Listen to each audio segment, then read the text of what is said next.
A little girl interrupted the Boston Don's dinner, and the mark on her wrist broke him. In a private room beneath the North End, Vincent Rourke sat surrounded by men who feared him, guarded by doors no stranger should ever cross. Outside, winter rain scraped against the brick alleys. Inside, power moved in whispers, and every man knew one rule: nobody entered without permission. Then the door opened. A 7-year-old girl stepped in, soaked, shaking, and holding a secret too heavy for her small hands. She did not ask for money. She did not beg for mercy. She raised her wrist and showed him the one thing that could destroy his silence. Stay with this story, because it is not just about crime. It is about grief, blood, love, and whether a dangerous man can still become worthy. Like this video and comment where you're watching from. The room stayed frozen after Vincent Rourke said everyone out. For 3 seconds, nobody moved. Sean Kelleher stared at him from the far side of the table, his gray eyes narrowing, not in disobedience, but in calculation. Eli Brooks kept one hand beneath the table where Vince knew a pistol rested against the underside of the chair. The 2 guards by the door looked at the little girl, then at Vince, then back again, as if their training had failed to prepare them for a child with rainwater dripping from her sleeves. Vince did not raise his voice. Now. Chairs moved. Shoes whispered against the polished floor. Sean rose last, slow and careful, the way a man rose when he understood a room had changed shape but did not yet know why. His gaze touched the little girl's wrist, then Vince's face. "Boss," Sean said quietly. Vince looked at him. That was enough. Sean nodded once and walked out with the others. The door closed behind him with a soft click that sounded louder than a gunshot. Then there were only 2 of them. Vincent Rourke. The man half of Boston crossed the street to avoid, and a little girl in a wet red coat standing 12 feet away from him with her sleeve pushed up and a crescent mark on her wrist. The silence between them was not empty. It was crowded with things Vince had buried. The girl lowered her arms slowly, as though the effort had taken something out of her. Her fingers curled around the edge of her sleeve. She did not cry. That was the first thing that troubled him. Children cried when they were cold, scared, hungry, lost. She looked like all 4, yet she held herself still with the terrible discipline of someone who had learned that falling apart made adults nervous. Vince stayed seated because standing would have frightened her. He kept his hands visible on the table. "What is your name, Lily?" she said. "Lily. What Lily Mercer?" The last name moved through him like an old song played in the wrong room. Mercer. He had not spoken it in 8 years, had not allowed anyone around him to speak it either. Men in his world learned quickly which names were safe and which ones could get them hurt. Hannah Mercer had become one of those names, though, not because she had betrayed him, not because she had crossed him, because once for 14 months she had made him believe he might have been someone else. Vince looked at the child again. The pale face, the wet lashes, the small mouth pressed tight, the chin lifted with stubborn courage. Hannah's chin. His stomach tightened. "How old are you, Lily?" 7. He heard the number, but for a moment his mind refused to accept it. 7. 7 meant Hannah had left Boston carrying more than her suitcase. 7 meant she had walked away from him with his child inside her. 7 meant every year since then, while Vince had built his empire out of fear and silence, somewhere a girl with his blood had been learning to walk, to speak, to write her name. Somewhere Hannah had been raising her alone. Vince reached for his glass, then stopped before touching it. "Your mother told you to come here." Lily nodded. When her small throat moved, before she got too tired to talk, the words landed gently. That made them worse. Vince leaned back in his chair. The amber light cut sharp shadows along his face. He could hear the restaurant beyond the walls, now muted and distant, forks against plates, a muffled laugh from another room, normal life continuing with insulting ease. When did she die? Lily blinked once. 9 days ago. Vince stared at her. 9 days. For 9 days Hannah Mercer had been gone from the world, and Boston had not changed its weather. The harbor had kept moving, men had kept lying, money had kept changing hands. Vince had attended meetings, signed papers, threatened cowards, drank coffee, slept badly, woke before dawn. 9 days, and he had felt nothing, because he had known nothing. "What happened to her?" he asked. Lily looked down at her shoes. One lace had come undone and dragged a dark line of water across the floor. She was sick. What kind of sick? The kind people whisper about. That answer cracked something in him. Lily reached into the pocket of her coat. Her fingers were red from cold. She pulled out a folded photograph, damp at the corners, protected inside a clear plastic sleeve that had been sealed with tape. She took 2 steps forward and placed it on the end of the table, then stepped back quickly. Vince picked it up. The photograph showed a younger version of himself standing outside a cafe in Cambridge. He remembered the day with painful clarity. Early fall, a gray sweater.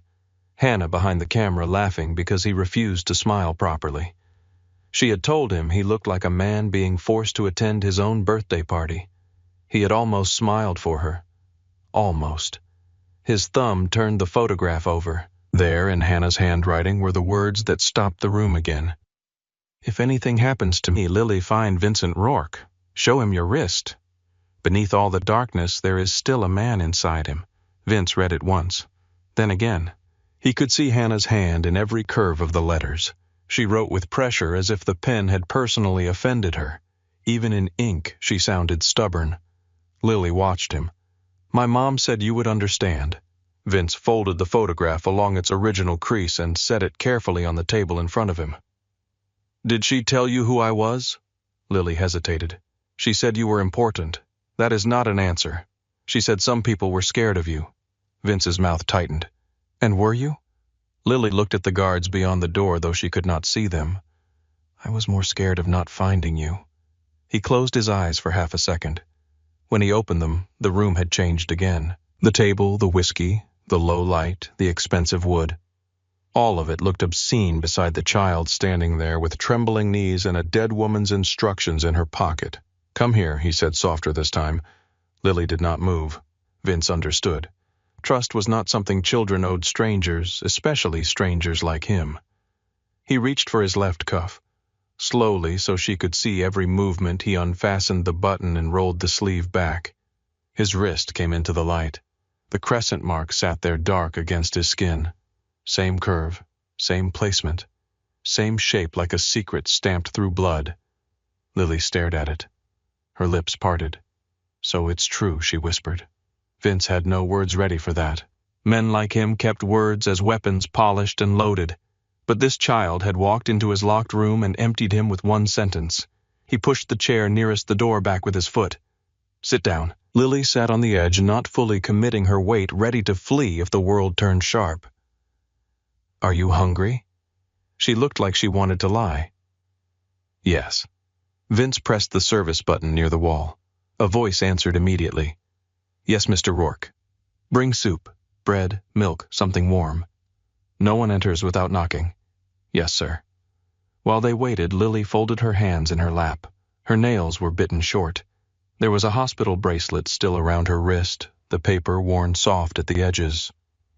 Vince noticed a bruise near the inside of her elbow where an IV had probably been taped. "You were at the hospital with Mom. For how long?" "A lot." Children measured time in feelings, not calendars. Vince looked away before his face could betray him. 8 years earlier, Hannah Mercer had worked at a free clinic in Dorchester 3 nights a week, though Vince had never understood why. She had been a nurse then, 27 sharp-eyed and too principled for any room he put her in. Their first conversation had happened because one of Vince's men had stumbled into the clinic bleeding from a knife wound, and using a fake name so poorly, Hannah threatened to stitch his mouth shut before she touched his side. Vince had arrived 20 minutes later to clean up the situation. Hannah had looked him over once and said, "You must be the reason everyone suddenly forgot how to breathe." He remembered that clearly. The way she stood with her arms crossed, dark hair pulled back, blood on one sleeve, no fear in her face, just irritation. "You know who I am?" he had asked. "I know the type. There are types men who think silence makes them powerful." He should have left. Instead, he had stayed. That was Hannah's gift. She made him stay in rooms where he could not hide. For 14 months, she had been the only clean thing in his life, not innocent. Hannah was too smart for innocence. She knew there was blood around him even when she refused to ask for details. She knew money came from places money did not belong. She knew men lowered their eyes when Vince passed because they had learned the cost of looking too long. Still, she had loved him, or something close enough to love that Vince had mistaken it for salvation. They met in quiet places. coffee shops far from his territory, her apartment with the broken radiator, his car parked near the river at midnight while the city lights shivered in black water. She would talk about patients' families' impossible rent kids who came to the clinic hungry. He would talk less. She would notice anyway. Once, after he came to her door with split knuckles and a cut across his cheekbone, she made him sit at her kitchen table while she cleaned the wound. "Tell me it was necessary," she said. He looked at her. It was. That was too fast. "You want me to lie slower, I want you to hate it." He had not answered. She pressed gauze to his face harder than necessary. "That is what scares me about you, Vince. Not that you can hurt people, lots of men can hurt people, it's that you can convince yourself it was the only way." He remembered being angry. He remembered wanting to leave. He remembered staying because her hand was on his face and she was the only person alive who touched him like she did not expect him to bite. Then one morning she vanished. No screaming fight. No note on the kitchen table. No slammed door. Her apartment had been cleared with careful precision. Her phone disconnected. Her landlord paid in cash for the final month. Friends from the clinic said they did not know where she had gone, and Vince believed some of them were lying, but not enough to break them for it. He searched quietly at first, then thoroughly. For 6 months, men checked bus stations, hospitals, employment records, leases, old contacts, family names, anything connected to Hannah Mercer. Nothing. She had stepped out of his life like a match flame pinched between wet fingers. Finally, Sean had said the thing no one else dared to say. Maybe she left because she knew you would find her if she only ran halfway. So Vince stopped. Not because he stopped loving her, because he did. The food arrived after a knock. Vince stood before the server entered and took the tray himself at the door. The young man saw nothing beyond Vince's shoulder, which was the safest thing he could have seen. Vince placed the bowl in front of Lily. Tomato soup, warm bread, a glass of milk. She stared at it like she did not want to appear too eager. "Eat," he said. That was all the permission she needed. She ate carefully but fast. Too fast. She tore the bread into pieces and dipped each one into the soup, eyes lowered, shoulders still tight. Hunger had its own manners. Vince had seen it in men fresh from prison, in women waiting outside clinics, in boys recruited too young to know they were disposable. He had never seen it in his own child. His own child. The words did not fit in him. When the bowl was nearly empty, Lily wiped her mouth with a napkin and looked toward the door. "Is that man angry?" "Which man?" "The older one, with gray hair." "Sean." She nodded. "No, he worries. About me. About everything." That seemed to satisfy her. "Who is Mrs. Price?" Vince asked. "Our neighbor. She has you now." Lily nodded again. "She said she could keep me for a few days. But she's old and her hands hurt. A lady from the office came and said there were forms." "What office? I don't know." "A woman with a blue coat. She talked to Mrs. Price in the hallway. She said I might have to go somewhere else." Vince's jaw hardened. "Did your mother have family number friends some? But they have kids, or they live far away." "Mom said we were a little team. A little team." Hannah would have said that. She would have made loneliness sound like courage so Lily would not feel the shape of what they lacked. "Do you want to go back to Mrs. Price tonight?" Vince asked. Lily gripped the napkin. "Do I have to? No." Her eyes moved to his face. "Are you going to send me to the place for kids? No." The answer came before thought, before strategy, before risk, before Sean's warnings, legal complications, enemies, bloodlines, headlines, police leverage war. It rose out of him clean and immediate. "No." Lily stared at him as if she had been waiting days to breathe. "You don't know me," she said. "I know enough. My mom said you might not want me." The words struck him with such force that he leaned back. Hannah had thought that, or feared it, or prepared Lily for the chance. Vince could almost hear her voice, soft and tired, trying to make abandonment survivable before it happened. He looked at Lily's wrist, at the mark that had traveled through his family like a curse. She was wrong about that. Lily's eyes filled again, but the tears stayed balanced on the edge. Vince stood. "We are leaving. Where, my house? Is it far? No. Do you have kids there? No. Do you have a dog? No." She considered that. "Do you have cereal?" He almost smiled again. "I can get cereal." Lily slipped from the chair. The red coat hung heavy around her knees. Vince reached for it, then stopped. He did not know whether touching her would frighten her. She solved the problem by looking up and offering one sleeve. He helped her into it carefully. The hallway outside the private room had been emptied. Of course it had. Sean stood near the elevator with Eli and the guards. His eyes dropped to Lily, then lifted to Vince. Vince did not explain. "Car," he said. Sean nodded. They moved through the restaurant by the back way. In the kitchen, cooks turned away without being told. At the service exit, rain fell hard into the alley, silver under the security light. Vince opened his coat and shielded Lily as they crossed the black SUV. She climbed inside and buckled herself with practiced concentration. Vince sat beside her in the back. Sean took the front passenger seat.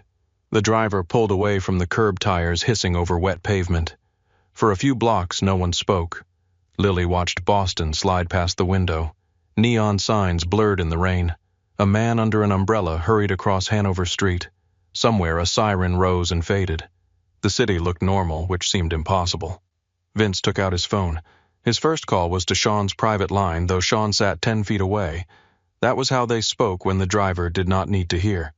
Sean answered without turning. "Yes. I need everything on Hannah Mercer. Last address, medical history, death certificate, employment, any lawyer, any social worker, anything involving the child." Sean's reflection in the windshield did not move. By morning before morning. Understood. Vince ended the call and made another. This one went to Caroline Vance, a family attorney whose office handled delicate matters for men who preferred clean paperwork over public questions. She answered on the third ring voice, sharp with sleep. "Vince, I need emergency guardianship papers prepared for a minor." A pause. What minor? Lily Mercer, 7 years old, mother deceased. No known living relatives. "Are you related to the child?" Vince looked at Lily. She had pressed her forehead lightly to the glass and was tracing raindrops with one finger. "Yes." Another pause, longer this time. "I need documentation. You'll have it. Vincent, this is not a parking ticket. I know what it is." "Do you?" His voice lowered. "Caroline," she exhaled. "Send me what you have. I'll start the petition tonight." The third call was to Mrs. Evelyn Price. Lily recited the number from memory in a small voice, careful with each digit. Vince dialed. The woman who answered sounded older than he expected, and tired in a way sleep would not fix. "Hello, Mrs. Price? My name is Vincent Rourke. Lily Mercer is with me." A sharp breath. "Is she safe?" "Yes." Thank God. The sincerity in that nearly undid him. "She said you have her belongings." "Yes. A backpack, some clothes, her mother's things. Not much. I didn't know what to do. The woman from Child Services said she would come back tomorrow. She does not need to come back." Silence. Then carefully, "Are you family?" Vince looked at Lily again. "Yes." Mrs. Price began to cry quietly, ashamed of the sound. Hannah said someone might come. Near the end, she kept saying there was someone, but then she would get scared and stop talking. I thought maybe it was the fever. It wasn't. She loved that child more than anything, I know. No, Mrs. Price said, and for the first time her voice hardened. "You don't. But maybe you can learn." Vince accepted the blow because it was deserved. "I'll send someone for Lily's things. I won't give them to just anyone." "Good." That answer seemed to calm her. "I'll pack what I can. Thank you." He ended the call and set the phone on his knee. Lily was looking at him now. Is Mrs. Price mad? No. She cries when she's tired. So do a lot of people. Do you? Vince glanced at her. No. She seemed to think about that longer than he liked. "Maybe you're not tired enough." Sean made a sound from the front seat that might have been a cough. Vince looked out the window so Lily would not see the corner of his mouth move. The SUV climbed toward Beacon Hill, where the streets narrowed and the old brick houses stood close together like rich men guarding secrets. Vince's townhouse waited behind black iron 4 stories of red brick and dark windows, beautiful in the way a locked box could be beautiful. The driver stopped at the curb. Sean stepped out first, scanning the street. Vince opened the door on Lily's side. Rain had softened to mist.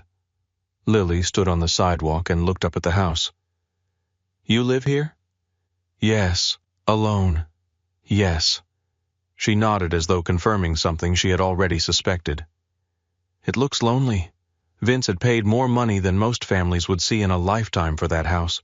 He had reinforced its doors, hidden steel beneath old wood, installed cameras in places even his own men did not know. He had made it secure, untouchable, quiet. No one had ever called it lonely. No one had ever been right so quickly. Inside, the entryway smelled faintly of leather wood polish and rain. Lily stepped in carefully, as if afraid to leave marks. Her small shoes squeaked on the floor. Vince watched her take in the high ceilings, the dark staircase, the absence of photographs, the absence of mess, the absence of life.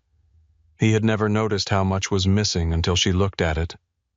Sean entered behind them and closed the door. "I'll make the calls," he said. Vince nodded. Sean's gaze moved to Lily. For a moment, something almost gentle crossed his face. "Miss Mercer," he said. Lily looked up at him. "Are you the man who worries?" Sean blinked once. Vince turned away before his face betrayed him again. Sean cleared his throat. "I suppose I am." Lily nodded. "My mom said worriers are useful." Sean looked at Vince, then back at Lily. "Your mother sounds like a wise woman." She was. The answer was immediate, absolute. Vince felt it settle over the room. He led Lily upstairs to the second floor. The guest room had white walls, white sheets, a dresser, a lamp, and nothing else. It was the kind of room prepared for visitors who never stayed long. Lily stood in the doorway. "This is yours for now," Vince said. She touched the blanket on the bed. "For now" is like temporary. He remembered what she had said in the restaurant, and this time he did not make the same mistake. "This is yours," he corrected. She looked at him. For how long Vince had made men disappear for asking fewer questions. This one left him defenseless. "As long as you need it." Lily set one hand on the bedpost. "My mom said needing things makes people leave." Vince crouched slowly so his eyes were level with hers. The movement felt strange. He could not remember the last time he had lowered himself for anyone. Not me. She studied his face with an old sadness that did not belong on a child. "You don't know that yet." He did not answer too quickly this time. "No," he said. "I don't. But I am saying it anyway." For the first time since she entered the restaurant, Lily's shoulders dropped by the smallest measure. Vince stood. "There is a bathroom through that door. I'll find dry clothes. I have pajamas at Mrs. Price's. Then tonight you can use something here." He found a clean white t-shirt in a drawer from a guest set no one had used. It was too large, but soft. He placed it on the bed and turned away while she changed in the bathroom. When she came out, the shirt fell past her knees. Her wet hair had been combed with her fingers. Without the red coat, she looked smaller, far too small for the amount of grief she carried. "Do I sleep now?" she asked. "If you want. What do you do?" At night, she nodded. "Work. Always, usually." She looked around the bare room. "My mom used to read until I fell asleep when she wasn't too sick." Vince felt the sentence reach back through time and find every version of himself that had failed them.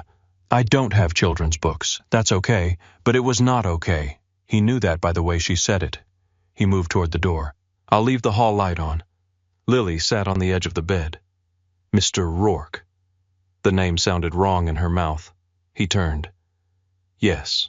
Did my mom love you?" The question filled the room. Vince could have lied, could have softened it, could have said adults are complicated, which was what cowards said when truth had teeth. Instead, he looked at the child Hannah had hidden and saved. "Yes," he said. Lily's fingers curled into the sheet. "Did you love her?" The hallway behind him was dark. Downstairs, men were already moving because of his orders. Files were being opened, calls were being made. The machinery of his life had begun turning around this child, around this dead woman, around the past that had walked back into his private room wearing untied sneakers. Vince looked at Lily. "Yes." She nodded once, as if the answer mattered but did not surprise her. "Good night," she said. "Good night, Lily." He closed the door halfway, leaving a wedge of light across the floor.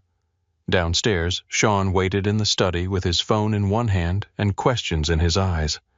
Vince walked past the whiskey cabinet without stopping and stood at the window looking out at the wet street where the lamps burned gold against the mist. Behind him, Sean spoke quietly. "Is she yours?" Vince did not turn around. "Yes." "You're certain?" Vince saw the crescent mark in his mind. Hannah's handwriting, Lily's chin lifting so she would not cry. "Yes." Sean was silent for a long moment. Then he said the thing Vince already knew. "Then everything changes." Vince looked up toward the second floor where a little girl who had crossed a city in the rain was lying in a stranger's house with a dead mother's name on her lips. "No," he said. "Everything already did." From upstairs came the faintest sound of a floorboard shifting, then silence again.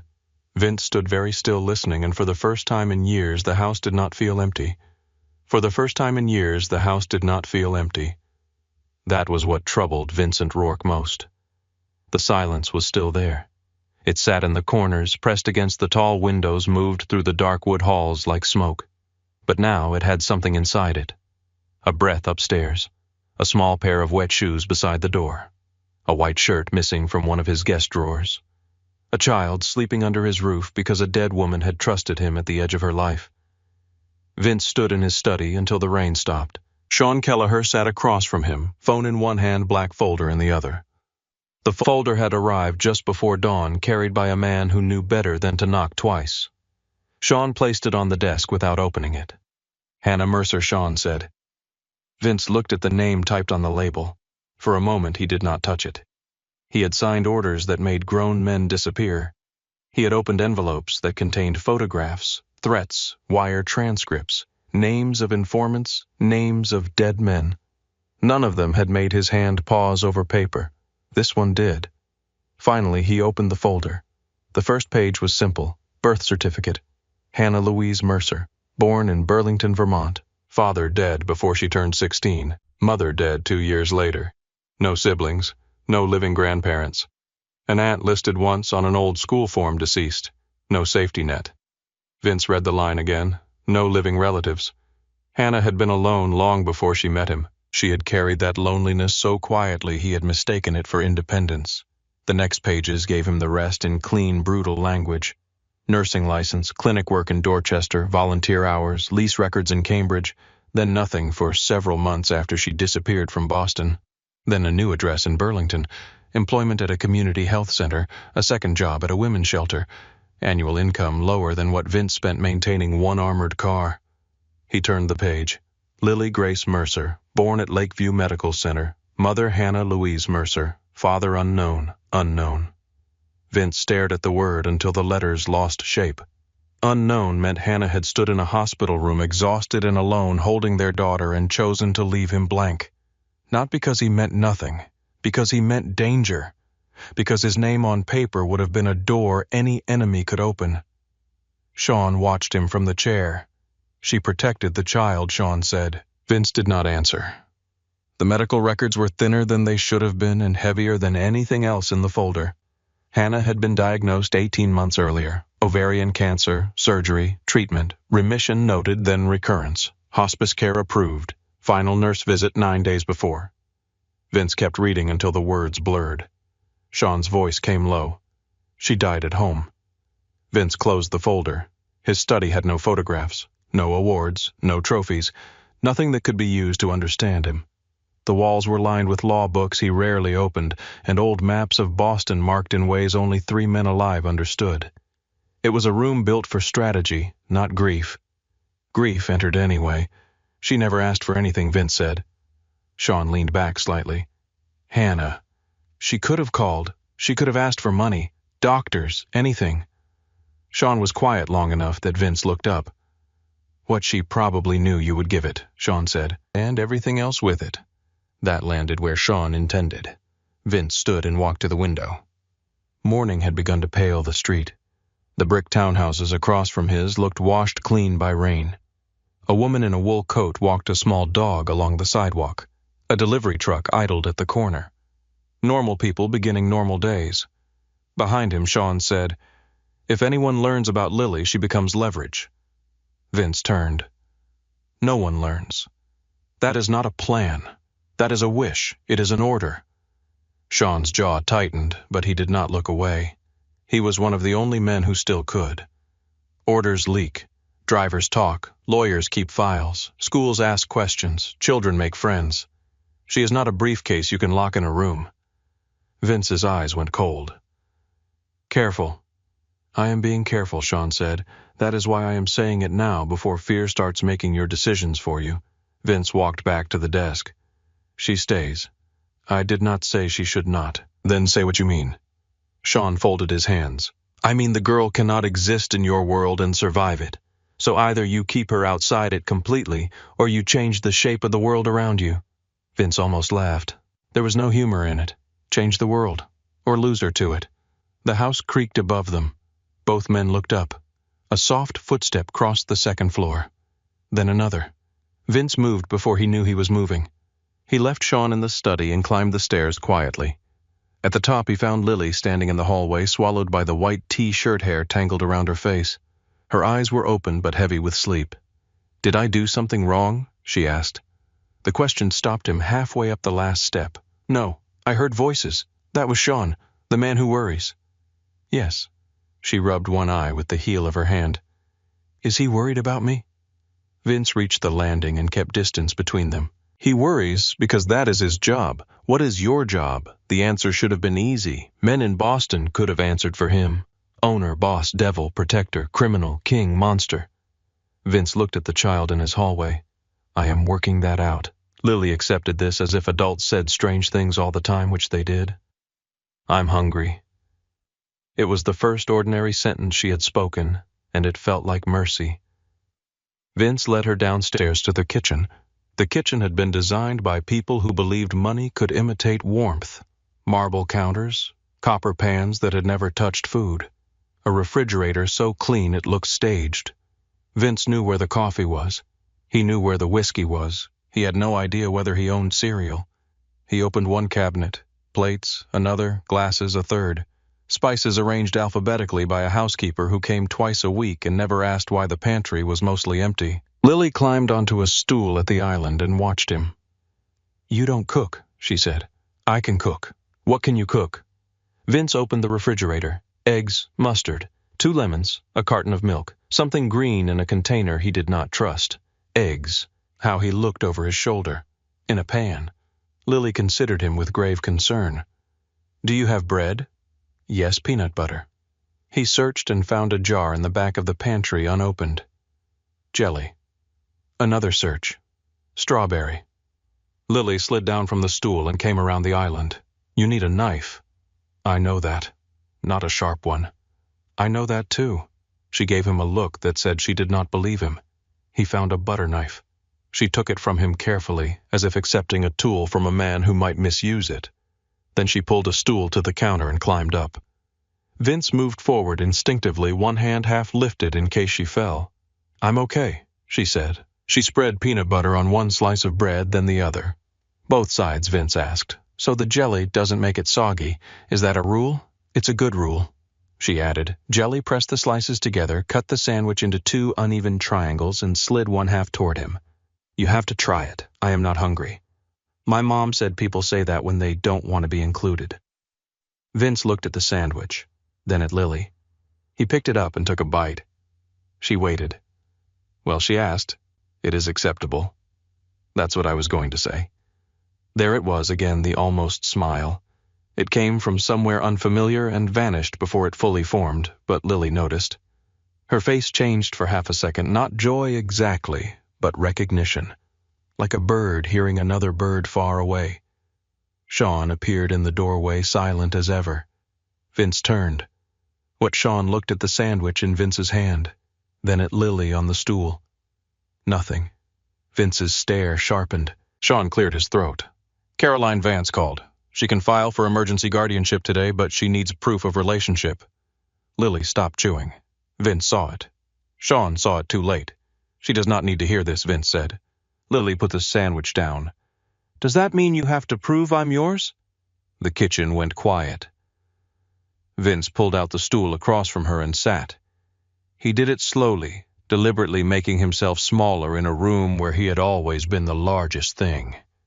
"It means there are papers adults like to argue over. Because of me, no. Because of Mom, no. Then because of you." He did not lie. "Yes." Lily looked at the sandwich. "If the papers say I'm not, do I leave?" Vince felt Sean shift in the doorway. "No," Vince said. "But what if they say I have to? Then the papers are wrong." She looked up at him. "You can do that for you, yes." Sean said nothing, but Vince felt the warning in his silence. Promises were dangerous. Promises to children were sacred. Vince had made very few sacred things in his life. Now he had made one before breakfast. After Lily finished eating, Sean arranged for Mrs. Price to send her belongings through Owen Pike, a former Marine who had driven for Vince's family before Vince had inherited anything but enemies. Owen arrived mid-morning with 2 duffel bags, a backpack shaped like a faded purple cat, and a cardboard box sealed with packing tape. Lily stood at the bottom of the stairs when he brought them in. Her face went still. "That's Mom's box," she said. Vince looked at Owen. Owen set it down gently. "No one opened it," he said. Lily crossed the entryway and placed both hands on the box. For the first time she looked exactly 7. Small. Lost. Afraid that cardboard and tape were all that remained of the person who had been her whole world. Vince wanted to tell her she did not have to open it now. He wanted to give an order that could make grief wait. But Dr. Maya Ellison had not yet entered their lives, and even without her, some instinct warned him not to command this pain. So he stood there. Lily whispered, "Can it go in my room?" Vince picked up the box himself. It was not heavy. That made it worse. Upstairs, the guest room looked less bare once Lily's things entered it. A pair of worn sneakers by the closet, a stack of folded clothes in the dresser, a toothbrush by the sink, 3 books on the nightstand, a stuffed rabbit with one bent ear placed carefully against the pillow. The box went in the corner. Lily did not open it. That afternoon, Vince made more calls, a pediatrician who still made house visits and knew how to forget addresses, a school administrator in Brookline who owed Caroline Vance a favor, a trust manager who could move tuition through clean channels, a security consultant outside Vince's organization because Sean was right about one thing. Men who worked in his world talked, and men who talked could be bought. By evening, there were new rules written in Vince's mind. No one from the cruise entered the house without clearance. No meetings after 5 unless unavoidable. No weapons left in common rooms. No mention of Lily in texts, calls, ledgers, or jokes. Her name became the most protected word in Boston. Lily knew none of this. She sat at the kitchen table with a pencil Sean had found in a drawer and a stack of printer paper. She drew quietly while Vince reviewed documents at the far end of the table. He had tried to work in his study, but after 15 minutes he found himself checking the hallway camera. After 20, he came back to the kitchen and pretended it was because the light was better. Lily drew a square house with smoke coming from the chimney. Vince looked at it longer than he meant to. "Is that your old house nor Mrs. Price's building now?" "What is it?" She shaded the roof. "Just a house. There were 2 windows, a crooked door, and a tree beside it. No people." Vince returned to his papers. After a while, Lily asked, "Why don't you have pictures?" He looked up. "What on the walls?" "There are no pictures. I never needed any." Lily's pencil paused. "My mom said pictures are proof something happened." Vince glanced toward the empty hallway, the polished walls, the rooms full of expensive furniture and no memory. She may have been right. "Don't you want proof?" The question was innocent. That did not make it gentle. Vince thought of the photograph in his jacket pocket. Younger Vince outside a cafe, Hannah behind the camera. A life that had happened then vanished because no one had been there to keep proof except the woman who ran. "I don't have much worth proving," he said. Lily went back to drawing. "I can make some." 2 hours later, the first picture appeared on the refrigerator, held by a magnet shaped like a wine bottle from some event Vince did not remember attending. It was the square house with the crooked door. Vince saw it when he reached for a bottle of water. He stared. Lily stood beside him, holding another drawing against her chest. "You don't have to keep it there," she said. He looked down at her. "It can stay. It's not very good. It can still stay." She nodded, satisfied, and went back to the table. That night, Lily did not sleep. Vince knew because his security monitor showed her door opening at 1:17 in the morning. He was in the study reading Hannah's medical file again, punishing himself with details. The screen on his desk showed Lily step into the hallway and sit at the top of the stairs. She did not call for him. She did not cry. She just sat with her arms around her knees, looking down into the dark house. Vince stood, then stopped. He could frighten men into obedience. He could extract truth from liars. He could enter any room in his city and own the air inside it. But he did not know how to approach a child who could not sleep because her mother was dead. So he did nothing. He watched until she went back to bed at 1:43. The next night, she came out again. 1:22. This time, Vince opened the hall closet and found a folded blanket, soft gray wool unused. He carried it upstairs after Lily returned to her room and placed it on the top step. No note, no explanation. In the morning, the blanket was folded neatly on the same step. Lily did not mention it at breakfast. Neither did he. The next night, he placed it there before midnight. At 1:19, she came out, wrapped herself in it, and sat on the step for 20 minutes. Vince watched from the study, one hand pressed against his mouth. By the fourth night, the blanket had become theirs. Not comfort exactly, not yet, a signal. I know you are there. I will not make you ask. On Friday morning, Owen drove Lily and Vince to the Brookline School for a private meeting before classes began. Vince wore a charcoal suit and stayed in the back of the headmistress's office while Caroline Vance spoke in calm, legal phrases. Lily sat beside him in a navy dress Mrs. Price had packed, and shoes that pinched her toes, though she refused to say so. The headmistress, a woman with silver glasses and the careful smile of someone used to wealthy families, looked at Lily kindly. "And what do you like to read?" Lily glanced at Vince, then back. Bird books. Bird books. My mom said birds are proof the world keeps going even when people are sad. The headmistress's smile softened into something real. Vince looked at the window. Outside, children crossed the courtyard with backpacks and bright coats. They laughed too loudly. They pushed each other. They complained about homework. They moved with the careless confidence of children who believed someone would be there at the end of the day. Lily watched them without envy, but with caution, as if joy were a language she understood but did not yet speak. On the ride home, she was quiet. "Do you not like it?" Vince asked. "It's nice. That is not what I asked." She looked out the window. "What if they ask about my dad?" Vince felt the word enter the car and take up space between them. "What do you want to say? I don't know." He had answers ready. Simple ones, safe ones, private ones. But Lily was not asking for a script. She was asking where he fit in the story of her life. Vince looked at the passing brownstones, the wet sidewalks, the city that had taken everything from Hannah and given her child back to him too late. "You can say whatever feels true." Lily turned from the window. "What if I don't know what's true yet?" "Then say that." She nodded slowly. At home, she changed out of the dress and put on leggings and a sweater with a small hole near the cuff. Vince saw the shoes left by the door and noticed the red marks on her heels. He said nothing then. He called Caroline later and asked what children needed for school besides books. Caroline laughed once before she realized he was serious. By evening, 3 bags from a children's store arrived. Coats, socks, shoes, pajamas, hairbrushes, notebooks, colored pencils, a lunchbox with birds printed on it because Vince had remembered. Lily stood in the foyer as Owen carried everything in. "Is all that for me?" "Yes." "Why?" "Because you need things." She touched the handle of the lunchbox. "My mom used to say needing things is expensive." Vince crouched in front of her.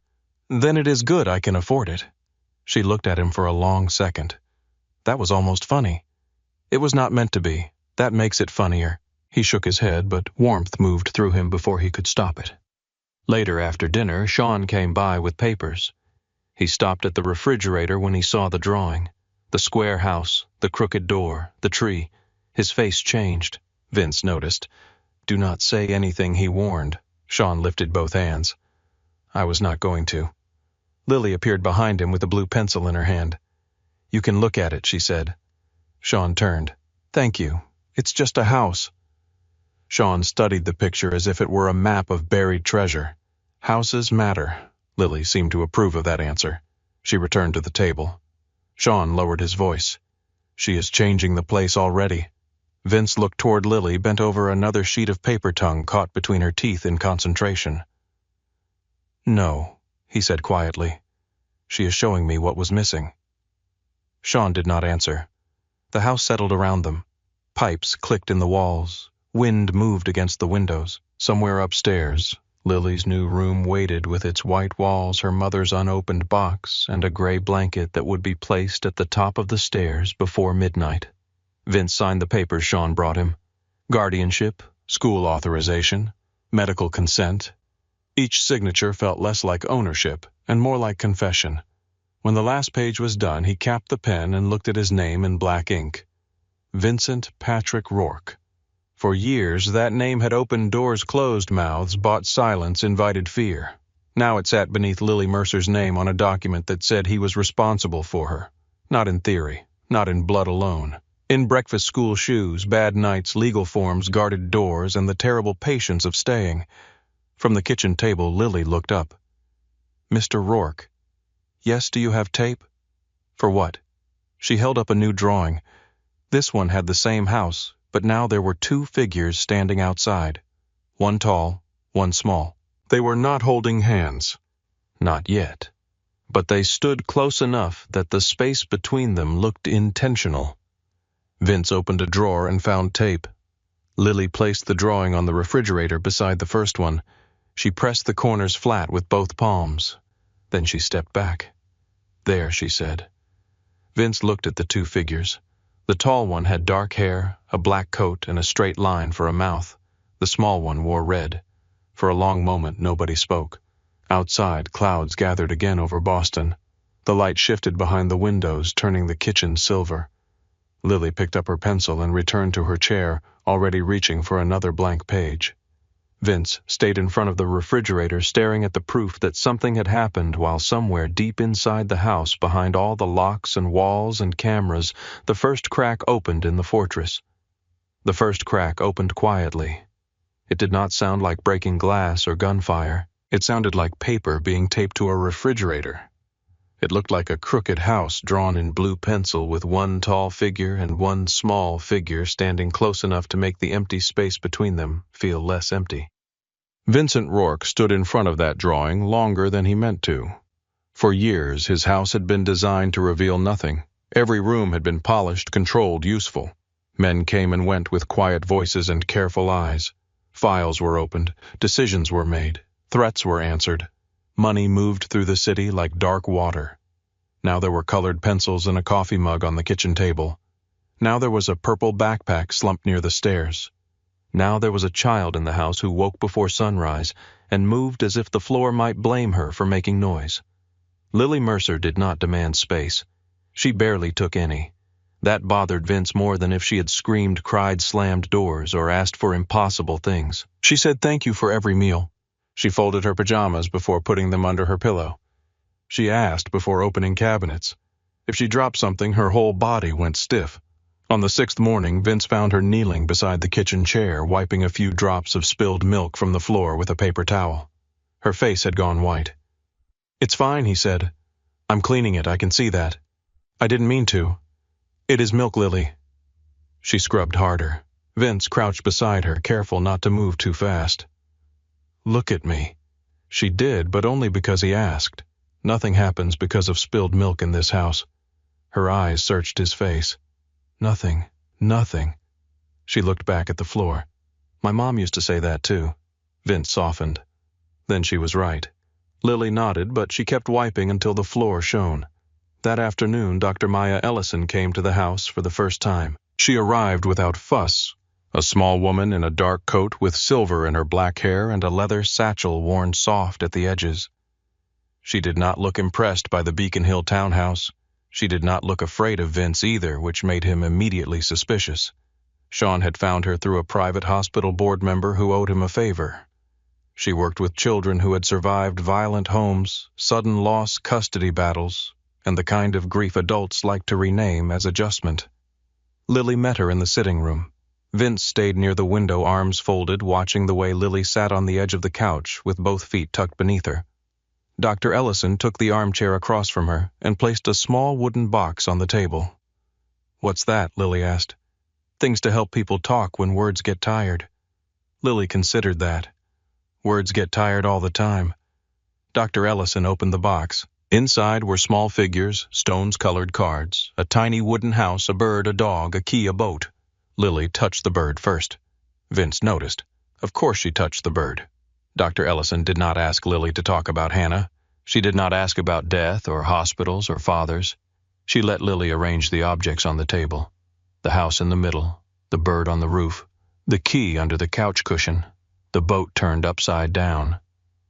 When the session ended, Lily went upstairs with the wooden bird still in her hand. Dr. Ellison watched her go. Then she turned to Vince. She is very careful. Vince did not answer. Dr. Ellison closed the box. That is not the same as being calm. I know the difference. Do you? His eyes narrowed. Sean, standing near the doorway, looked at the floor as if suddenly fascinated by it. Dr. Ellison did not flinch. She is performing stability, she said. She has learned that adults are less likely to leave if she becomes easy to keep. Vince felt something tighten behind his ribs. I told her she is staying. I believe you. Then what is the problem? Dr. Ellison's voice stayed gentle, which somehow made it harder to hear. She does not believe the world keeps promises just because adults say them. She believes in patterns. Who comes back? Who notices? Who stays in the room when she becomes inconvenient? Lily's small voice echoed in his memory. My mom said needing things makes people leave. Vince looked toward the staircase. What do I do? It was the first time in years he had asked that question without already knowing the answer. Dr. Ellison picked up her coat. You let her need things, and you do not punish her for it. That night, Vince found Lily sitting at the kitchen table drawing again. The house was different this time. It had 2 windows, smoke from the chimney, a tree with bare branches, a bird above it, wings open. He set a cup of tea in front of her. He had asked Caroline Vance what children drank before bed, and Caroline had laughed again before telling him chamomile if he was planning to become a grandmother. Lily looked at the cup. What is it, tea? Do I have to drink it?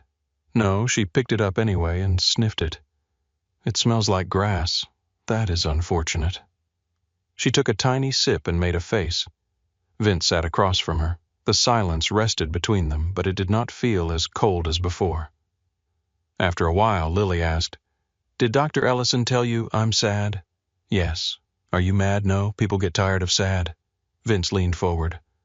I have known sad for a long time. She looked at him. Does it go away? He could have lied. People lied to children because they mistook softness for mercy. No, he said, but it changes shape. Lily stared into the tea. What shape is yours? Vince thought of Hannah's handwriting. The word unknown on a birth certificate, a photograph kept safe by a dying woman. A child in a red coat standing in a room full of armed men. Yours, he said before he could stop himself. Lily did not answer, but her pencil stilled. 2 days later, rain came down hard over Boston. Owen Pike drove them home from school in the black SUV. Vince had not planned to pick Lily up himself, but a meeting had ended early after a city inspector decided he preferred breathing over being difficult. Vince told himself the timing was convenient. He told himself he was not waiting outside the school gates 15 minutes before dismissal. Lily climbed into the back seat with her bird lunchbox against her chest. Did school go well? Vince asked. Yes. That was all she gave him. The car moved through wet streets. Traffic crawled. Wipers swept back and forth with a tired rhythm. The heater hummed softly. Lily watched rain braid itself down the window. Then a song came on the radio. It was nothing special. A woman's voice, low and soft, singing over guitar. The kind of song that played in grocery stores and waiting rooms and quiet kitchens after midnight. Lily went still. Vince noticed before she made a sound. Her fingers tightened around the lunchbox. Her mouth opened slightly, like she had forgotten how to breathe. Then her face folded inward. Not dramatically, not like a child throwing a tantrum. It was smaller than that and worse. The first tear slid down her cheek, then another. She turned toward the window, trying to hide it. Lily. She shook her head. The sound that came out of her was not a sob at first. It was a broken breath. Then her whole body trembled, and the grief she had been carrying so politely finally found the door. Owen glanced in the rearview mirror. Vince unbuckled his seatbelt. The car was still moving, but slow in traffic. He shifted across the seat and reached for her. For one terrible second, Lily resisted. Her body went stiff, trained by fear, trained by loss. Then she collapsed against him. Vince held her carefully at first, unsure where to put his hands. Then she buried her face in his coat and cried with a force that made him close his eyes. He did not tell her it was all right. It was not. He did not tell her not to cry. She had earned every tear. He just held her while rain ran down the glass and the city blurred around them. Her small hands clutched his lapel. I want Mom, she cried. Vince bowed his head over hers. I know. I want to go home. His throat tightened. I know. I don't know where home is anymore. There was no answer for that, none that was not a lie. So he held her closer. After a long time, her sobs thinned into shuddering breaths. The song ended. Another began. Owen turned the radio off without being asked. Lily stayed pressed against Vince's chest, exhausted and embarrassed. "I'm sorry," she whispered. Vince looked down at her. For what? For being loud. The words moved through him like a blade. You can be loud. She did not believe him yet. He could feel it in the way she held herself. He rested one hand against the back of her head. "I miss her too," he said. Lily lifted her face. Rainlight moved over her wet cheeks. "You do, yes." Her voice was smaller now. How much Vince looked out at the gray city, at the buildings and traffic and people carrying umbrellas like shields. He thought of Hannah in a clinic doorway. Hannah laughing behind a camera. Hannah vanishing because she loved a child more than she feared loneliness. "Enough that I should have found her," he said. Lily studied him, then lowered her head back against his coat. Neither of them spoke for the rest of the ride. The house felt different when they returned. Not safer, not warmer, just more honest. Lily went upstairs to wash her face. Vince stood in the entryway, rain still on his shoulders, and saw Sean waiting near the study door. One look at Sean's face told him the day was not done. What Sean's voice was low. "Caleb Frost has been asking questions." Vince removed his coat slowly. "What kind, personal?" Vince looked toward the staircase. Sean followed his gaze. "Not about her, not yet. About your schedule, your house, why certain meetings have moved, why you leave early twice a week, why Owen Pike is driving through Brookline." Vince's face emptied. Who told him enough to ask? "We do not know. Find out. I am." Sean stepped closer. "Caleb is not smart, but he is hungry. Hungry men dig because they think every buried thing is treasure." Vince walked into the study. Sean followed. Caleb Frost ran a crew out of South Boston, if run was the right word for a man who mistook noise for leadership. He had money from sports books, stolen cargo, and 2 city council aides too stupid to know blackmail was not loyalty. He had been pushing at Vince's edges for months, taking small bites from territory he should have known better than to touch. Vince had tolerated him because crushing him would create attention. Now Caleb was looking in the wrong direction. Sean closed the study door. "There is another problem." Vince looked at him. "Danny Voss came by this morning with the envelope from East Boston. I know. He saw her." The room changed temperature. Vince did not move. "How?" "She came down the stairs. He was in the foyer. 2 seconds, maybe 3. "What did he do?" "Nothing. That is rarely what men do." Sean's expression said he agreed. Vince walked past him and opened the study door. "Bring him." Danny Voss arrived after Lily had gone to bed. He was 23, too eager, too handsome in the cheap way that made young men think charm could replace discipline. He came into the foyer with his coat collar damp from rain and fear already showing at his throat. Vince stood near the staircase. No guards in sight. That was deliberate. Danny looked around. "Mr. Rourke, the girl you saw this morning." Danny swallowed. "I didn't see anything." Vince watched him. "That is the answer you prepared. Now give me the true one." Danny's eyes flicked toward Sean, who stood in the shadow near the study. "I saw a kid. What kid, I don't know." "Good." Danny exhaled too soon. Vince stepped closer. "You do not know her name. You do not know her face. You do not wonder why she is here. You do not ask Owen. You do not ask the men at the garage. You do not mention a girl in my house to your friends, your girlfriend, your priest, your mother, or God himself." Danny's face drained. "Yes, sir. If her existence travels 1 inch beyond this room, I will not waste time finding out how. I will start with you." Danny nodded quickly. "Yes, sir. Crystal clear." Vince held his gaze. "Is it yes?" The silence stretched until Danny began to tremble. Vince finally looked at Sean. "Put him on a truck to Providence." Danny blinked. Providence. Sean opened the front door. "Tonight." Danny did not argue. At least he was not that stupid. When the door closed behind him, Vince remained in the foyer. The house was quiet again, but it was not the same quiet. Now it had teeth. Sean came beside him. "You scared him. I meant to. Scared men talk too." Vince looked at him. "Then make sure he does not." Sean's mouth tightened. "I will handle Danny, but that is not the problem." "Then what is?" Sean looked up the staircase toward Lily's room. You are trying to protect her from the world by hiding her inside yours." Vince said nothing. Sean continued, voice careful but firm. "She needs school, friends, sunlight, stupid birthday parties with bad cake. She needs to complain about homework and get paint on the floor and have someone tell her no without sounding like a sentence. You cannot give her a childhood through locked doors." Vince's eyes sharpened. "You think I do not know that I think you know danger better than you know children." That struck close enough to make Vince turn away. From upstairs came a faint creak. Both men looked up. Lily stood halfway down the staircase in her oversized sleep shirt, one hand on the banister. Her hair was messy from bed. Her face was pale in the low light. Vince's voice softened instantly. "Lily." She looked at Sean, then at Vince. "Are you angry? No." "You sounded angry. I was talking to Sean. That doesn't mean no." Sean glanced at Vince, and for once the older man had the decency to look away. Vince climbed the stairs until he stood 2 steps below her. "Did we wake you? I was already awake. Bad dream." She shrugged, a child's answer when the truth felt too large. He looked toward the top step. The gray blanket was there, folded in its usual place. Lily followed his gaze. "I was going to get it." Vince picked up the blanket and held it out. She took it but did not move. "Is something bad happening?" she asked. Every instinct he had told him to lie, to make the house safe with words, to say no, nothing, go back to bed, but she would hear the lie. Hannah had trained her too well for truth. "There are things I need to fix," he said. "Because of me, no." She stared at him. He corrected himself. "Because of the life I had before you came here."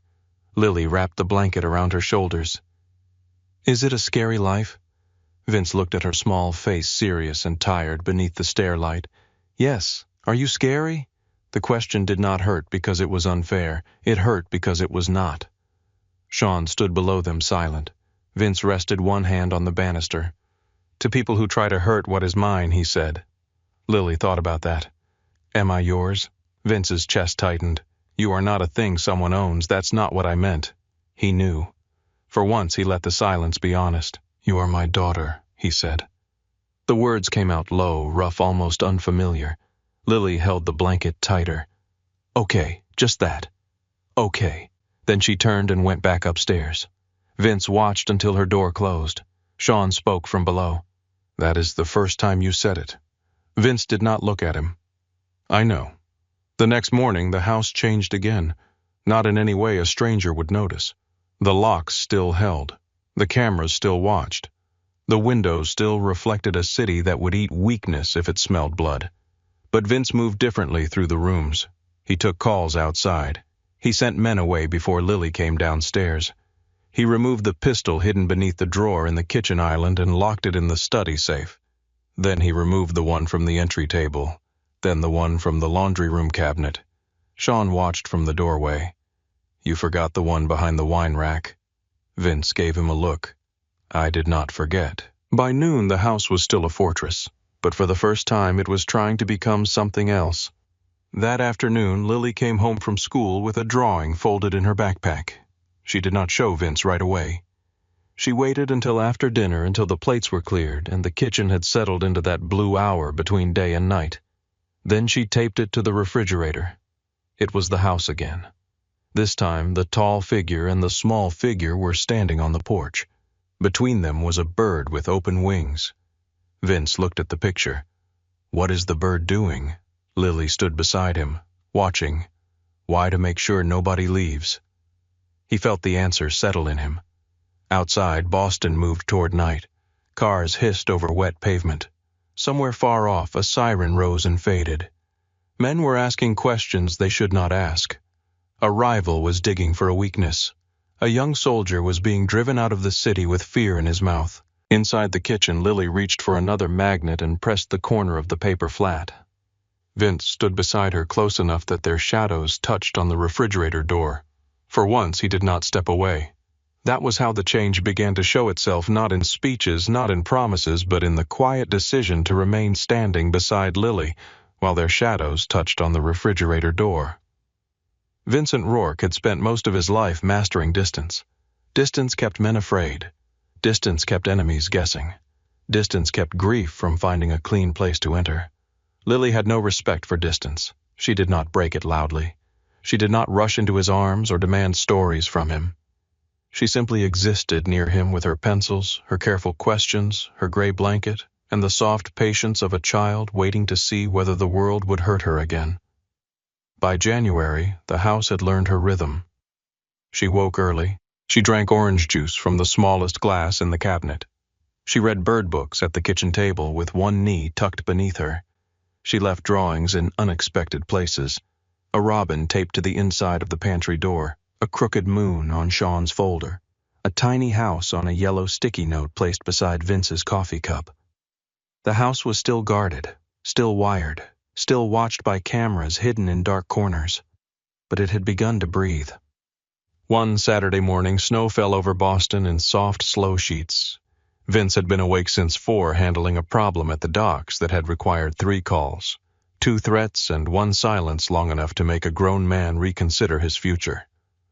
By 7 he was in the kitchen wearing dark pants and a white undershirt sleeves pushed up to his elbows trying to understand pancake batter. Lily sat on the counter with a blanket around her shoulders watching him pour too much milk into a bowl. "That looks wrong," she said. "It is not wrong. It is very wet. It is batter. It is soup." Vince looked down into the bowl. She was right. He reached for the box again and added more mix. Powder rose in a pale cloud and dusted the counter. Lily covered her mouth, but her eyes smiled. "You can laugh," he said. "I'm not laughing. You are trying not to." "That's different." He stirred harder than necessary. The kitchen light was soft. Snow brightened the windows. For a moment the morning felt ordinary enough to be dangerous. Vince turned toward the stove, and Lily's eyes moved to his arms. He knew the instant she noticed. The scars were not hidden by the undershirt. Some were pale and thin old knife lines across his forearm. One jagged mark curved near his shoulder, disappearing beneath the cotton. Another crossed the lower part of his collarbone, white against skin. Lily stopped swinging her feet. "Do they hurt?" Vince set the spoon down. "Not anymore." "How did you get them?" He had expected this question from the first morning she came into his house. He had prepared answers, clean ones, simple ones. Lies polished smooth enough for a child to hold. A car accident, a bad fall, old sports injuries. But Lily was looking at him with Hannah's eyes steady and too knowing, and all the lies died before reaching his mouth. "Some came from fights," he said. Lily looked at the scar near his shoulder. "Did you win most of the time?" "And when you didn't," Vince turned the burner lower, though the pan was not hot yet. "Those were the ones that taught me the most." She absorbed that. Then she pushed up her own sleeve and showed him a small white line near her elbow. "I got this when I fell off my bike. Mom was teaching me. I went too fast and I hit the curb." Vince leaned closer. She must have been scared. She ran faster than I ever saw her run. Lily touched the scar with one finger. "She cried after I stopped crying." "That sounds like her." Lily looked at him. "You knew her before she was my mom." "Yes. What was she like?" Vince took a breath. No one had asked him that. Not Sean, not Caroline, not Dr. Ellison. They asked what Hannah had done, where she had lived, what papers she had left behind. Nobody asked what she was like when she was alive. "She was stubborn," he said. Lily's mouth twitched. She told the truth even when people did not want it. Especially then. She drank coffee too late at night and complained that she could not sleep. She kept books in every room. She did not like roses because she said they tried too hard. She loved yellow. Lily's face softened. She said yellow made sad rooms remember the sun. Vince looked at her. "She said that to me once, too." For a while, only the sound of snow against glass filled the kitchen. Then Lily asked the question he had been circling since the night she arrived. "Were you bad to her?" The batter dripped from the spoon into the bowl. Vince did not move. Lily's voice stayed small but clear. "I don't mean did you love her, I know you did. I mean were you bad to her?" He turned off the stove. There were questions men could answer with threats, questions they could bury under money, questions they could avoid by leaving the room. This was not one of them. Vince sat on the stool across from her. "No," he said. "Not the way you mean." Lily waited. "But my life scared her. The men around me scared her. The things I would not give up scared her. I thought loving her was enough. It was not." Lily looked down at her hands. Did she leave because of me? The question struck him so hard he nearly stood. No, but she was having me. She left because of me, Vince said, because she knew I could not keep you safe from the world I lived in. Lily was quiet. Outside, a snowplow scraped along the street metal against ice. "Are you still dangerous?" she asked. Vince looked at his daughter sitting on his counter in the snowy kitchen wearing socks with birds on them and grief in her eyes. Yes. Her fingers tightened around the blanket. To me, no.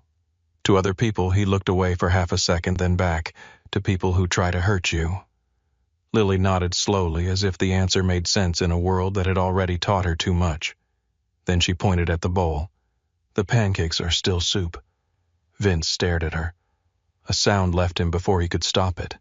Not quite a laugh, but close enough that Lily smiled. He added more mix. They ate the pancakes anyway. They were too dense in the middle, burned at the edges, and shaped like folded maps. Lily covered hers in syrup and declared them mostly food. Vince accepted the judgment. Later that morning, after Owen took Lily to a supervised art class Dr. Ellison had recommended, Vince went upstairs alone. He entered Lily's room. He did not do that often without permission. It felt like crossing a border. The room had changed since the first night. Her books were stacked on the floor beside the bed. A paper bird hung from the lamp. 3 drawings were taped above the dresser. The stuffed rabbit sat against the pillow, one bent ear tilted forward like it was listening. In the corner was Hannah's box, still unopened. Vince looked at it for a long time. Then he walked downstairs, took his coat, and told no one where he was going. He drove himself north. No driver, no guards, no Sean, no black SUV with reinforced doors. Just Vince behind the wheel of a dark sedan crossing out of Boston while the city thinned into suburbs, then highways, then the white and gray silence of winter roads. He had not driven alone in years. Usually someone else handled the road so he could handle calls, messages, problems, threats. This time his phone stayed face down on the passenger seat. The drive to Vermont took hours. Snow lay heavy along the shoulders. Bare trees reached upward like black veins against the sky. Every mile felt like a sentence he should have served years ago. Hannah Mercer was buried in a small cemetery outside Burlington behind a white church with peeling trim and a bell that looked too old to ring. Vince parked beside the road and sat with both hands on the steering wheel. He did not know what he expected to feel. Anger, maybe. At her. At himself. At the years stolen by silence.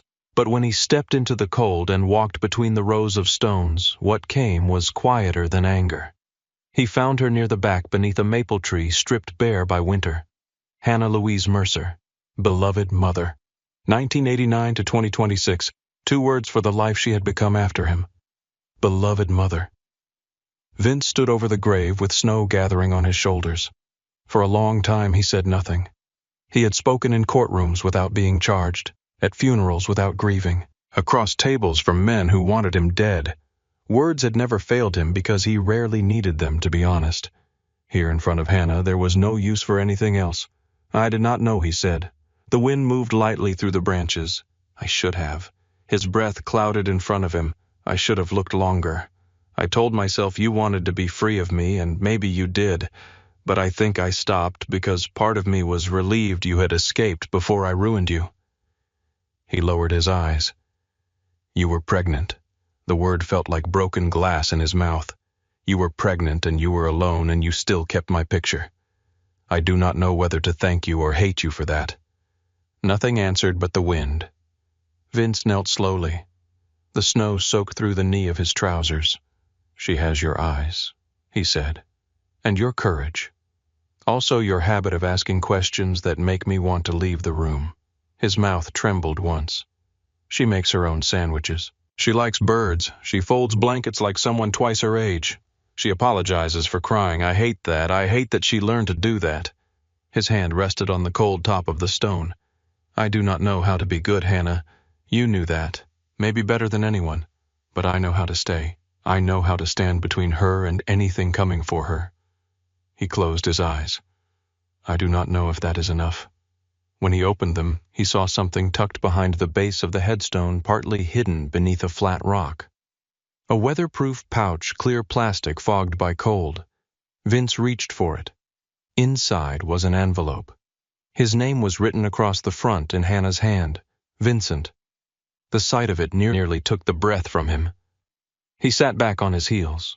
Snow fell between him and the stone. His fingers were numb, but he opened the envelope carefully as if the paper itself could bruise. The letter was dated 3 weeks before her death. Vincent, if you are reading this, then Lily found you, or someone kind found enough courage to send her where I could not. I do not have much strength left, so I will not spend it making excuses. I left because I was pregnant. I left because I was afraid. Not of you in the simple way people are afraid of men with guns, though God knows there were days I was afraid of that too. I was afraid of what your world would do to a child before she had a chance to become herself. You would have loved her. That was never the question. The question was whether love could survive the life around you. I did not know how to ask you to choose without hating myself for it. I did not want to become another person standing in front of you begging you to be someone else, so I made the choice for all of us. Maybe that was cruel. Maybe it was mercy. I still do not know. She is wonderful, Vince. She watches everything. She remembers small kindnesses. She likes birds because they leave and come back, and I think that comforts her. She is braver than I ever wanted her to be. If she is with you, then I ran out of time. Do not love her like something the world owes you. Do not protect her so tightly she cannot breathe. Do not make her pay for the things I feared. Love her like a promise. That is what I am asking. Not because you are safe. Not because you are innocent. Because somewhere beneath all that iron you built around yourself, I once knew a man who wanted to be better and did not know how. Start with her. Hannah. Vince read the letter twice. The second time, the words blurred. He did not sob. Some part of him still did not know how. But his face changed.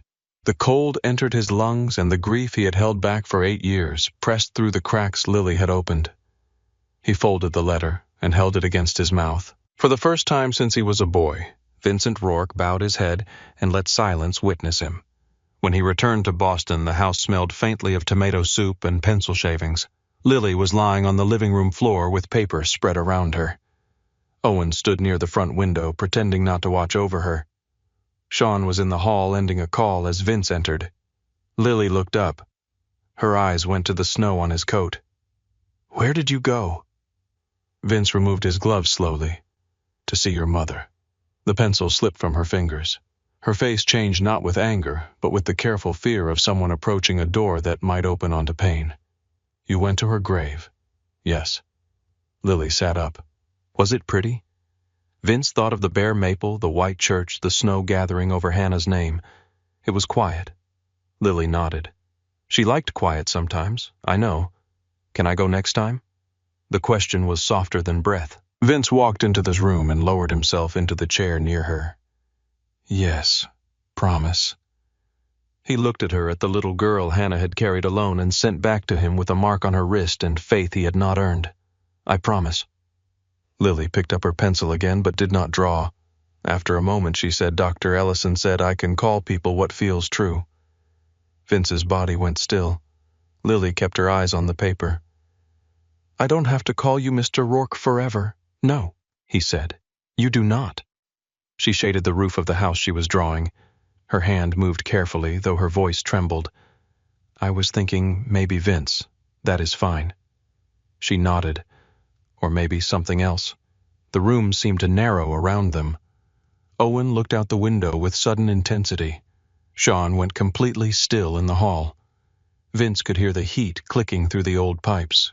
Could hear Lily's pencil scratching against the page. "What's something else?" he asked. Lily did not look up. "Dad."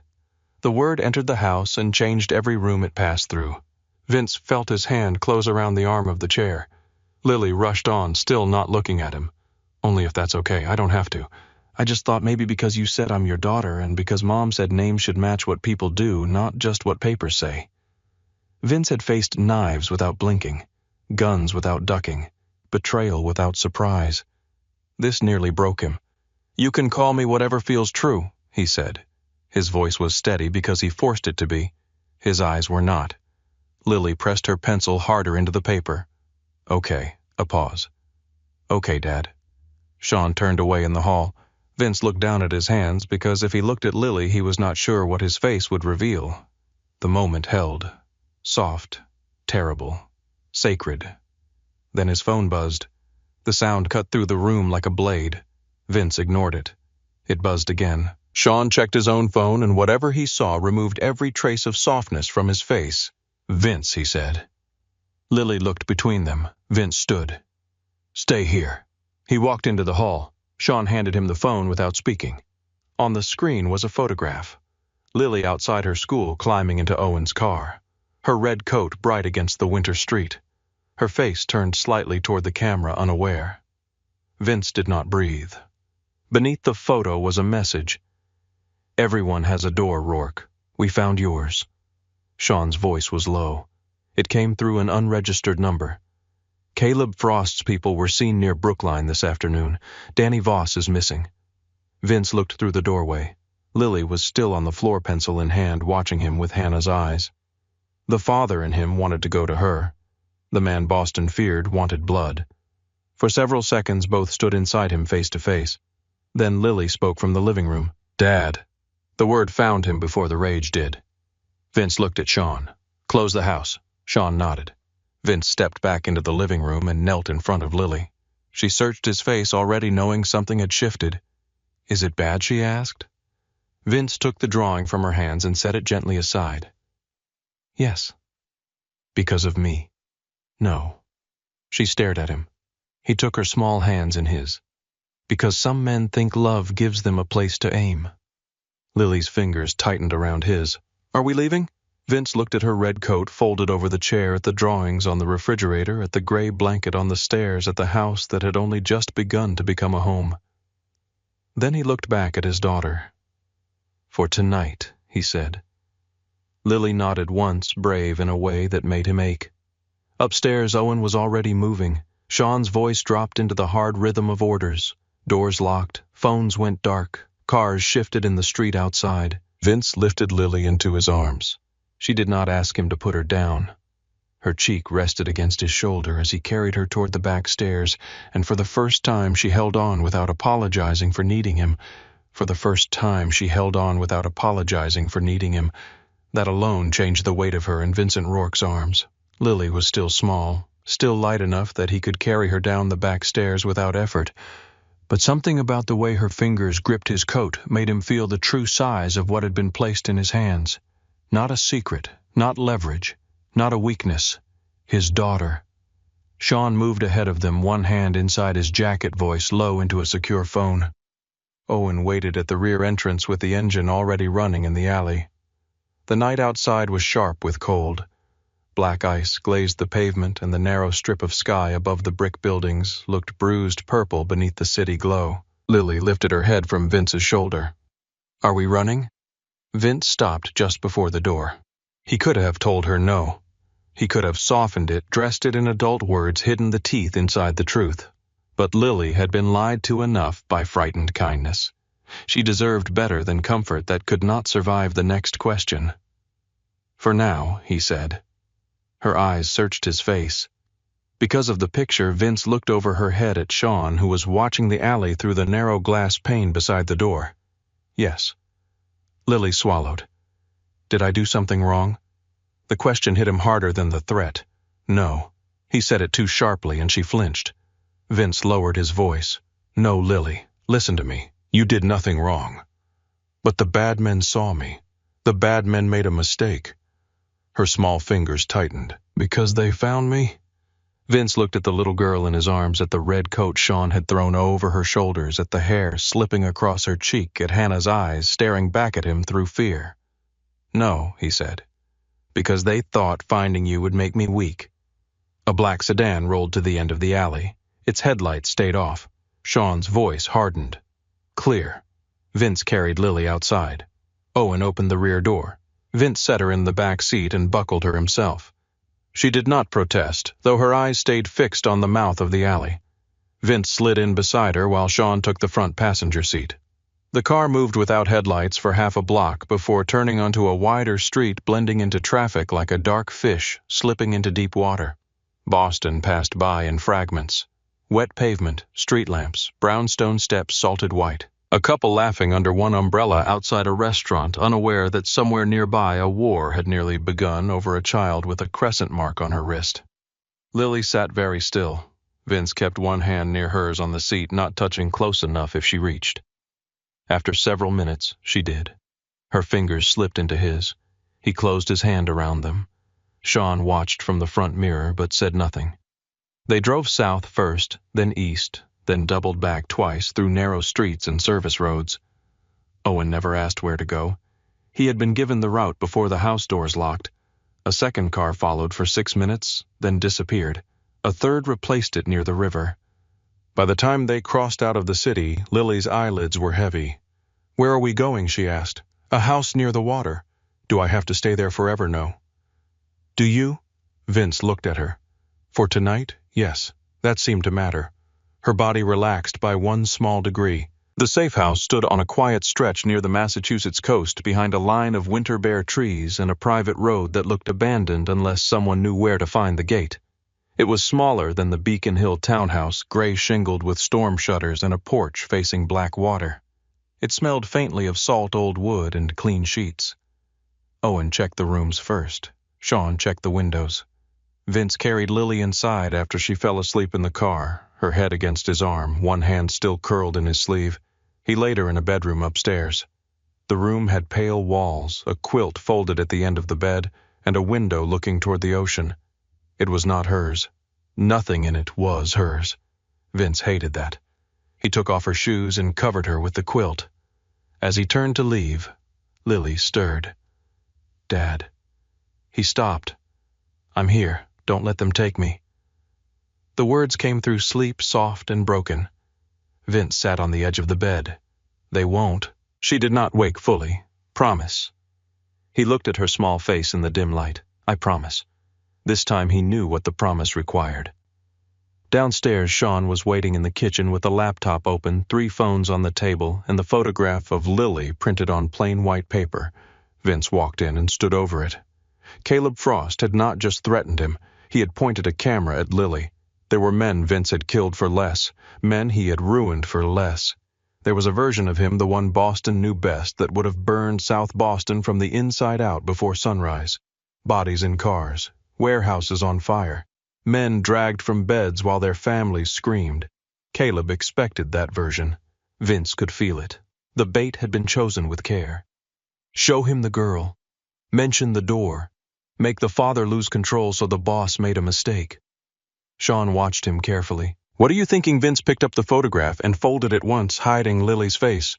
"I am thinking he wants noise." "Yes, he wants me angry. You are angry." Vince looked at him. Sean did not lower his eyes.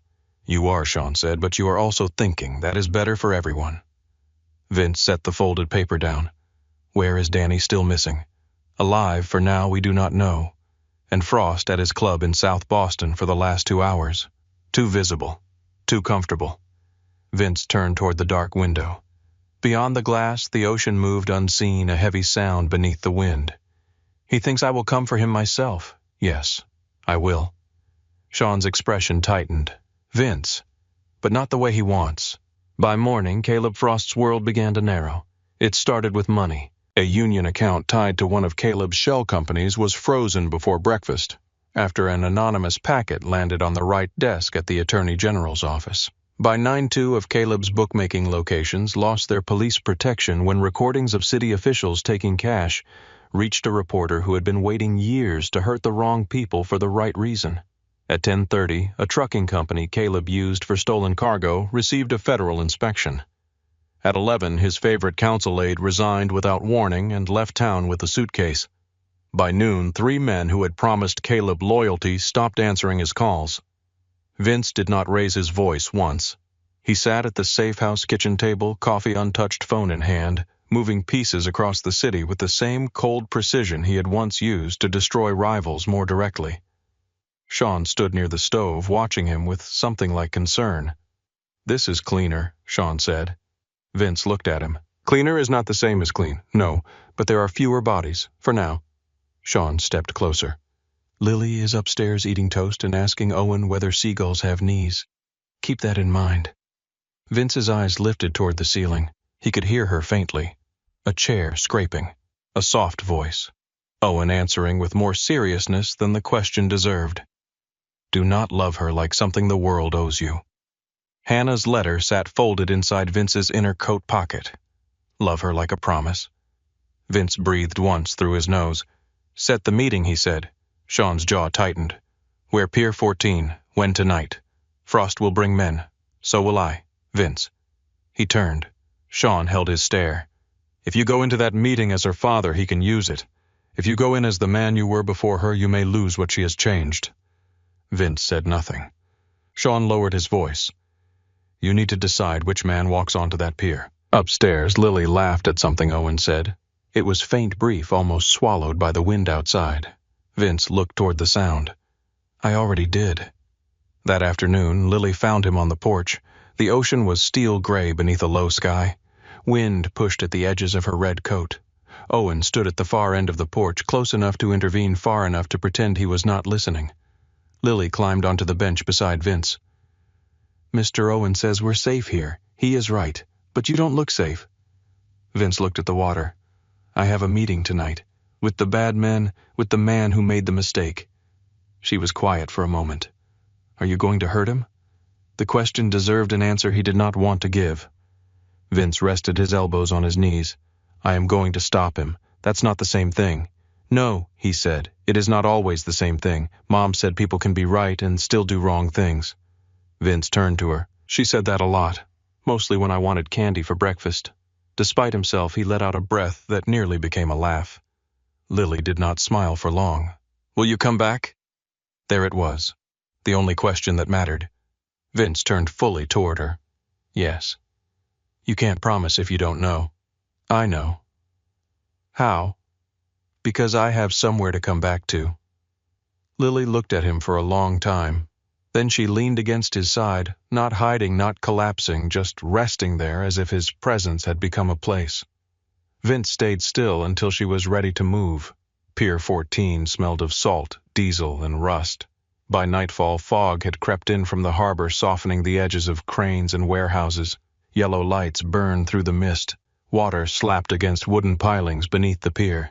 Caleb Frost arrived with 4 men and a smile he had borrowed from a man too stupid to fear consequences. He was younger than Vince by nearly 10 years, broad-shouldered, sharp-suited with pale hair slicked back and a gold ring on his smallest finger. He stepped from his car like a man entering a room he believed he owned. Vince stood alone beneath a hanging lamp. Sean was somewhere in the fog. So were others. Caleb knew that. Vince knew Caleb knew. That was the point. Caleb spread his hands. Vincent Rourke. I was starting to think fatherhood made you shy. Vince did not react. Caleb's smile widened. Pretty girl. Looks like her mother. The fog moved between them. Vince felt the sentence hit the part of him that wanted blood. He let it hit. He let it pass. Caleb's smile faltered by a fraction. You hear me? I heard you. And then you should have used the information better. Caleb laughed once. I found your weakness. No, Vince said. You found my reason. Something shifted in the dark. Caleb's phone began to ring. Then one of his men's phones. Then another. No one answered at first. Vince watched. Caleb finally looked down at his screen. His expression changed. Vince took one step forward. Your money is frozen. Your warehouses are marked. Your friends in City Hall are suddenly very interested in prison reform because they may need it. The men who told you they would stand behind you are currently trying to remember whether they ever knew your name. Caleb stared at him. You think paperwork scares me? No.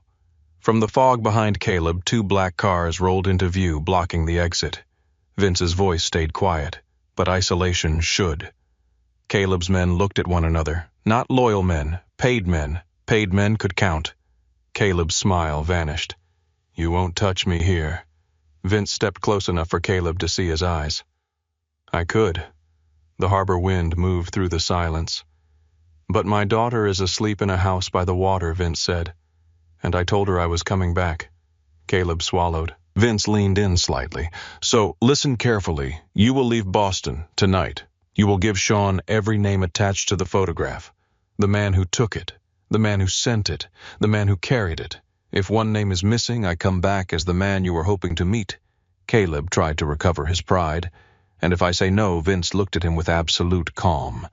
Then you become the lesson other men tell in whispers. For once, Caleb Frost understood the room he was in. By midnight, names began arriving. By 2 in the morning, Danny Voss was found alive in the basement of a closed bar in South Boston, beaten, terrified, and very willing to explain how Caleb's men had grabbed him after he bragged to the wrong woman about seeing something interesting at Rourke's house. Vince did not see Danny personally. That was new. Sean handled it. At dawn, Vince returned to the safe house. The sky over the water was pale and bruised. He entered quietly, expecting Lily to be asleep. Instead, he found her sitting at the kitchen table in pajamas, hair messy, a piece of toast untouched in front of her. Owen stood by the counter. She refused to go back upstairs, Owen said. Lily looked at Vince. You came back. Vince removed his coat. Yes. She slipped from the chair and crossed the kitchen. She did not run. Lily still did very few things without caution. But when she reached him, she put both arms around his waist and pressed her face into his shirt. Vince closed his arms around her.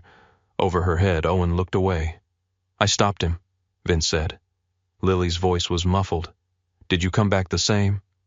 The question emptied the room. Vince looked down at her. No, he said. I think I came back a little different. She nodded against him. Good. They returned to Beacon Hill 2 days later. The house had been searched, cleared, locked, watched, and reinforced. Yet when Lily stepped through the front door, she did not look at the cameras or the new guards posted discreetly down the block. She looked at the refrigerator. Her drawings were still there. The house, the bird, the tall man, the small girl. She walked over and touched the corner of one page as if making sure it had waited for her. Spring came slowly after that. Not all at once. Not like forgiveness. More like thaw. A drip from the roof.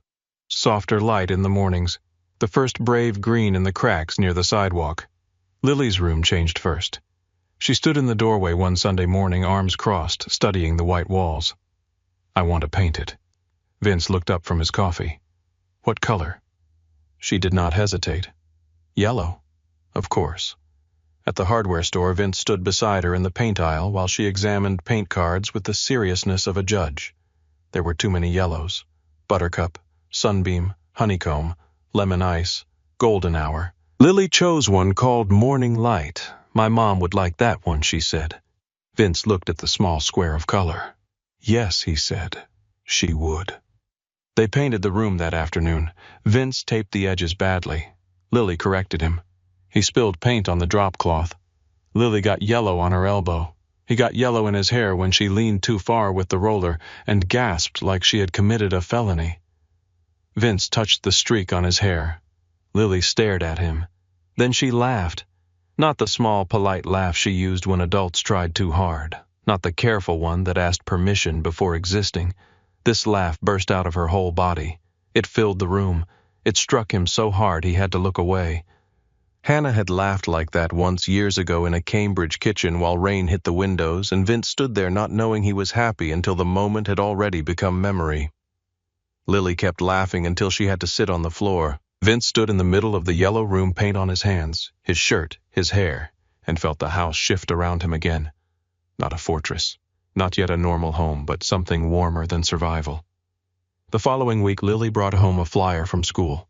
Family art morning, Friday at 9. She left it on the kitchen counter and said nothing. That silence hurt more than asking would have. Vince picked it up. You have school Friday? Yes. What is this? People can come. They don't have to. People, not fathers, not parents, people. His phone buzzed on the counter.